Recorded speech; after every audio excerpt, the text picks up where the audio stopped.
So one of my favorite cars just got dropped off at my shop. It's a 1964 250 Lusso. It is my favorite car. I mean, I think out of all the vintage Ferraris, this is the car that I would have loved to have owned. It's really pretty. I mean, I personally think it's probably one of the prettiest cars that was ever made by Ferrari or Pininfarina design. It's got such a great look. The nose on it has a real sharp point to it. Bumpers that kind of, don't really, I think they're more for design than protection, but just gorgeous. I mean, just all the details and the way, that bumper is scalloped and scalloped for the lights. The little bumper in the center that kind of mimics the nose. This fender line is so low, and the windows and seat pillars, all the pillars are so delicate and small and light and airy when you sit inside the car, and when you take a step back, it really is just such a great line. Lusso was the idea of it was that it was luxury, and it certainly had a nice interior. It was a two-seat car. The neat thing about a Lusso is it has the center gauges for the speedometer and tachometer, and all the other gauges were in front of the driver. It's kind of like a little thing that they decided that it wasn't like you're trying to race this car and you needed the tach and the speedo right in front of you. This car was more, the hint of it was it was a luxury car. It was kind of to drive it and just enjoy the drive and enjoy the car, as opposed to racing it. So, but at the same time, it has the 250 engine. It has the everything that a 250 has, and a two-seater, but it was really designed for luxury. The engine, like I said, is just the typical 250 3-liter V12 engine that you found on a lot of V12s of that era. So you had it in the short wheelbase, you had it in a 250 GTO, you had it in a Lusso, and 250 GTE for that matter. And this was the workhorse of Ferrari, and this one's pretty nicely detailed, and it's just such a pretty engine.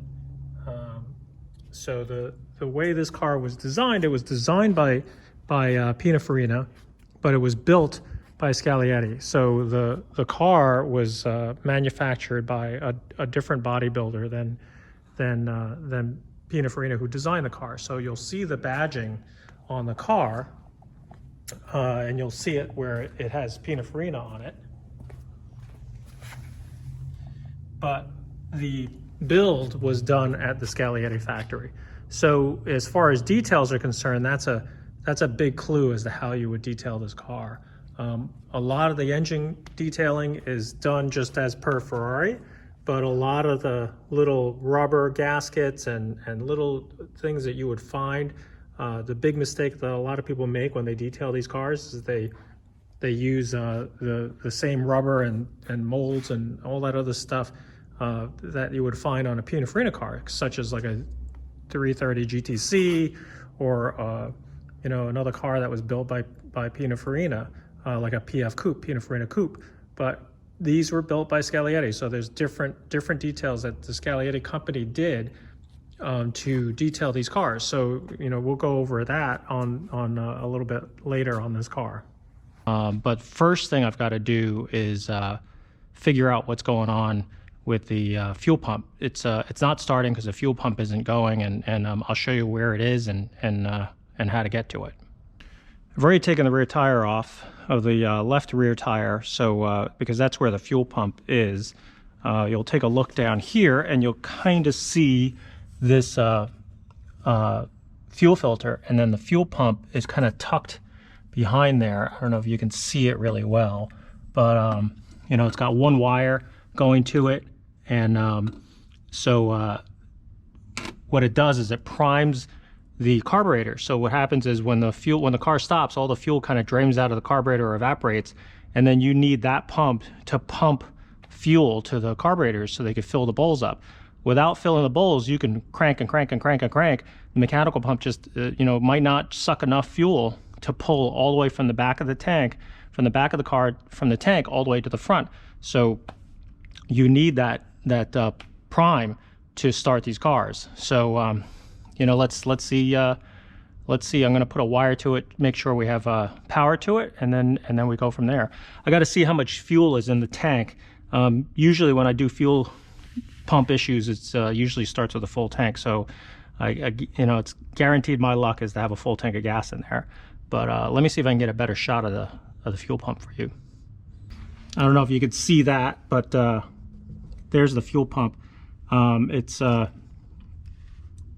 try to give it a knock just to see if it'll start. It's one of those things where it's a points on it that has points, so sometimes they just get a little corroded and it won't start. We'll take a look. So first step is to make sure that check to see if it'll crank over. So this is, the Lussos are not has all these knobs, but they're not labeled, so you just kind of know what they are. It's kind of funny, they don't even have like letters on them. On later, like other cars like a GTE has labels on the knobs, but Lussos don't. And I just know for a fact that this one is the fuel pump. So you have to turn the key on, and you pull, and I know that it's not the fuse, because if you look, there we go, just started working. So I gave it a little bit of a tap, and now it seems to be priming. Look at that. Sounds like it's working.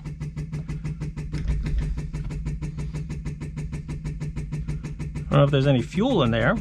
We'll have to check that later, but that's a good sign. So maybe I don't have to take everything apart. I do notice that the fuel tank says that it's on empty. So we'll have to take a look at that and see how much fuel is actually in there. But like I said, I went ahead and tapped it when I was down there, and now it seems to be working. So let's see what we got. I mean, I'm gonna take a look. It's kind of like one of these things where I might try to take that little plastic cover off and take a peek at it, and take a look. So I'll be back. I pulled the carb top off and checked to see if there was any squirting. As always, if you're running the fuel pump, at some point you should get a little bit of squirting in there, and what I saw was nothing. I mean, it's just dry, no squirt. I disconnected the rear fuel line. This is where the fuel comes from, as far as the it goes into the back of the fuel rail and then comes down through here. This is the mechanical side of it, but the fuel rail on the back kind of comes up through here and fills the bowls. So easy thing first is to just take this fuel line off and run it, and trying to see if it pumps fuel. So and what you'll hear is the fuel pump going on, right? And as you're watching this, you can hear it, you can feel it kind of trying to come up, a little bit of pressure, but nothing's coming through. And I think the car's out of fuel. So what I'm gonna do is I'm gonna do easy thing first, is we're gonna put some fuel in the tank. Lussos are funny, they have the fuel filler in the trunk, so you got to put that in there. What I'm gonna do is I'll get some fresh fuel, I'll throw it in there, and let's see where we go from there. All right, so here's a look at the electric fuel pump. The diaphragm, the original ones, were these FISPA red type gaskets. They're there's a plunger that pulls this diaphragm up and down, and this one's pretty stiff and worn out. So replaced it with a new one. The new ones are made out of Viton, which I think you could see it just on the edge there. It's a black, supposed to be fuel safe, and you know, we'll see what it does. You know, it's lasted pretty well on the ones that I've rebuilt. So anyway, you'll have an idea of how this works when I plug it in.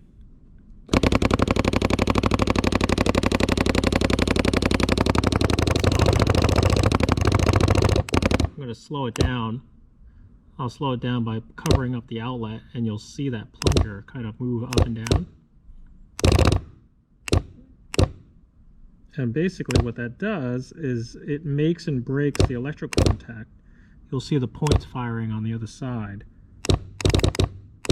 And that was what makes the plunger move up and down, because every time it drops far enough, it disconnects, reconnects, and that's how it fires. Because once it fires, it moves the plunger up and then breaks the contact, and then the contact reconnects again, and then that's what makes the electromagnet, which is this ribbed portion, that's what causes the coil to magnetize and pull the plunger up and down. Pretty simple. And when you think about it, like when you hear a vintage Ferrari and it's got this like click, click, click, that's what you're hearing, the electric pump.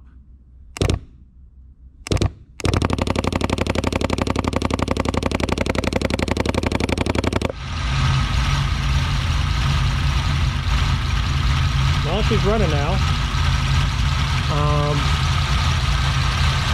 Just trying to warm it up a little bit. The oil's a little cold, so it's all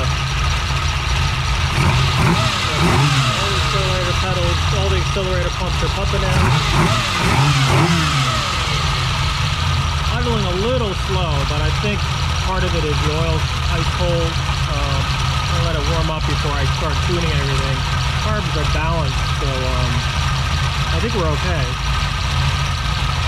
But we're in good shape, getting there.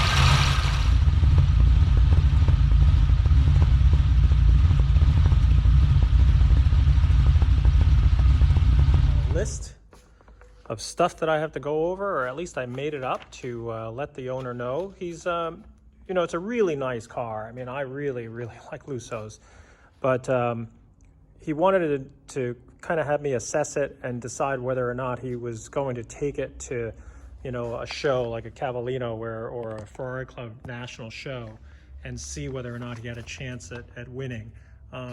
You know, there's no sense in taking it to the show if you've got too many things that are wrong with it. Now, what is crazy is, you know, one of the bad things about judging these cars is that I look at it and I just think, oh man, this car is so nice. But when you're looking at it on a Concours level, it's a very different deal. So I'm going to go over a quick list of stuff that I see, and you know, this is what I see. May have missed some stuff, I may be wrong, but at the same time, you know, this is what I see in judging the car. So first thing I have is the brake reservoir. I don't know if that's the correct age, because I think it's a different label that's blue or light blue, and this one's not right. So, you know, a cheat or a way that I could do it is just paint it black. And I think it's acceptable for either black or the other blue. I'll try to get a picture of one that's the blue one, but I don't think this one is correct as far as the label if we left it blue. Let's see, what else do I have? You know, window squirters that were here. I mean, I have it. It's the owner sent it with the car. I just have to install it. Have to get up underneath there and run the hose and secure the nut. So that's on the list of stuff that I want to do. This car has a radiator blind set up. All the sheet metal and tins are there, but if you looked in front of the grille, there's no radiator blind. So we've got to decide whether or not we're going to install a radiator blind to you know, and it goes on the front side of this radiator. So you know, with the hood off, the radiator would have to come out. we'd have to take care of that. I have pieces to fabricate it, but also know somebody who's making them, so I can probably get that if we needed to do it. The horn trumpets, I have to double check. I think that these are later horn trumpets. The finish is correct, the hose is correct, the compressor is correct. I just think that the backside of the trumpets are not correct. I have to look into that, but that's something that jumped out at me. You know, I have the air cleaner off the car right now, so but that's all correct. It's not that it's missing. I just took it out. Another thing I noticed is on the vacuum hose that comes off the back, it's missing a clamp. It's supposed to have a chainy clamp. It also kind of goes here. You could just see that. It's that black ribbed hose. It's supposed to have a gold cad chainy clamp. Very similar to that. That's what it's needing. So I need to get two of those, one there and one back there. The battery terminals are kind of funny. I think it's swapped. I mean, it's just the battery, but it just kind of looks, I don't think Ferrari would have run it like that. So I had to figure out what size battery and which terminal so we can swap them. The battery terminal connectors are correct, but the terminals just seem swapped. I don't know if that's a point deduction or something like that, but it just kind of looks kind of sloppy like that. Maybe it's just me being inattentive, but that's something that bothers me. The overflow hose, I believe, is green Cavis hose. I don't think it's supposed to be this yellow hose. I mean, again, I will double check before I change anything. Always second guessing myself, but it's something that jumped out to me that I question. As small little details that you could see this tag right there on the steering box. That's good. It's a little lead tag.